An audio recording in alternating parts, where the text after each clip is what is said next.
Good morning, students. Earlier, we have discussed that Newton's second law of motion states that force is equivalent to mass into acceleration, that the rate of change of momentum is directly proportional to the applied unbalanced force. And we deduce this relationship that force is equals to mass into acceleration. You know that this second law of motion is often seen in action in our everyday life. How? Have you ever noticed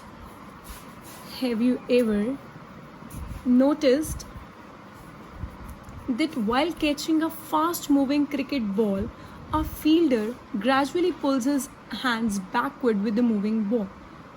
You might have seen that a cricketer always pulls his hands backward while catching the moving ball. Why? Think why he do that? Because in this way the fielder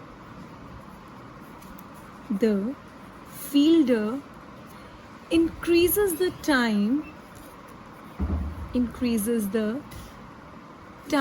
during which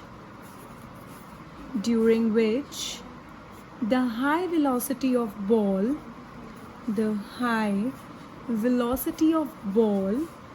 decreases to zero. He just increases the time so that the high velocity of the ball decreases to zero. Therefore, in doing that, the acceleration will be decreased. Therefore, the impact of catching the fast moving ball is also reduced. So, if the ball is suddenly stopped, think what will happen? If you will suddenly stop the ball, then the high velocity will again decrease to zero, but in a very short interval of time. Therefore, rate of change of momentum will be very high. High force is required and it may hurt the palm of the fielder. Therefore, it is always advised to increase the time during the high velocity so that decreases to zero. In a similar way, have you ever noticed that in a high jump case, have you ever noticed that the athletes are made to fall either on a cushioned bed or a sand bed? Why? Think of it. Again, the reason behind that is same. In both the cases, it increases the time so that decreases the rate of change of momentum. If that will decrease, we know that force is directly proportional to rate of change of momentum. If rate of change of momentum will decrease, eventually force will decrease, and therefore the impact of collision will also decrease. Now, try to think why a karate player breaks a slab of ice with a single blow. Again, just think about it. The reason is also same. There are so many other applications where Newton's second law of force is also applied. Think about it. Now, you know that second law of motion is one of the important law of motion. You know that first law of motion can be mathematically stated from this mathematical expression of the Newton's second law of motion. From Newton's second law of motion, force is equals to mass into acceleration, which can be also written in the form mv minus u upon t. Or I can write it like this: ft is equals to mv minus u. Or also I can write it like this: ft is equals to mv minus mu. If I say that my force is zero, then mv minus mu is equivalent to zero. Can I say that mv is equals to mu?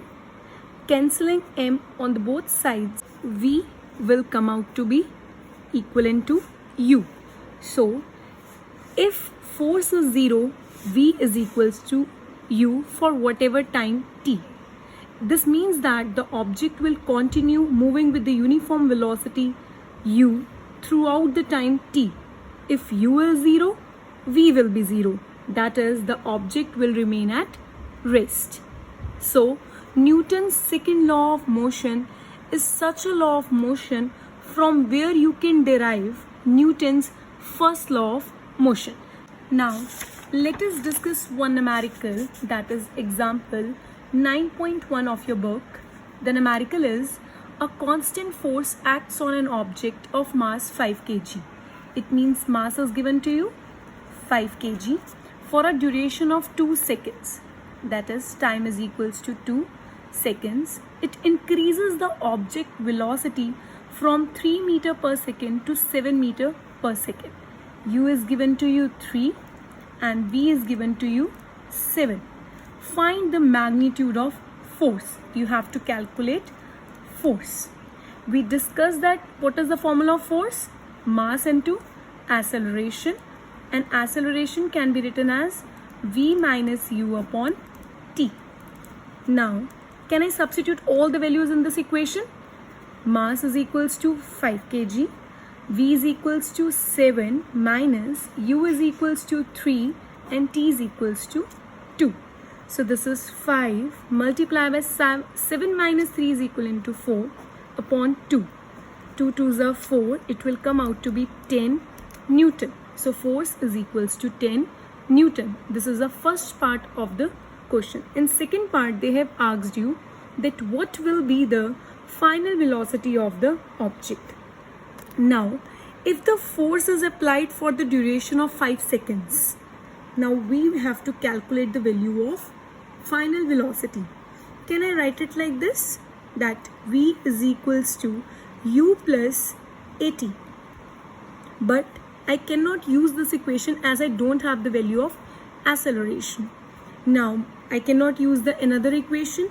I cannot use the third equation of motion. So how will we calculate the value of V in this case? You know that force is equals to M V minus U upon T. Ft is equals to M V minus U. Ft is equals to Mv minus Mu. Can I write it like this? That Mv is equals to Ft upon plus Mu, which is equivalent to V is equals to Ft upon M plus Mu upon M. This M and M will cancel. So formula of V comes out to be Ft upon M plus U. When you will substitute the values, force is equals to 10 and time is equals to 2 upon 5 plus U is equals to 3. This is 5 1s are 5 2s are 10, 2 2s are 4, 4 plus 3 which is equivalent to 7. So V is equals to 7 meter per second. In this example, we have to calculate the value of force as well as the final velocity. So we calculated the value of force comes out to be 10 Newton and the value of final velocity comes out to be 7 meter per second. Thank you.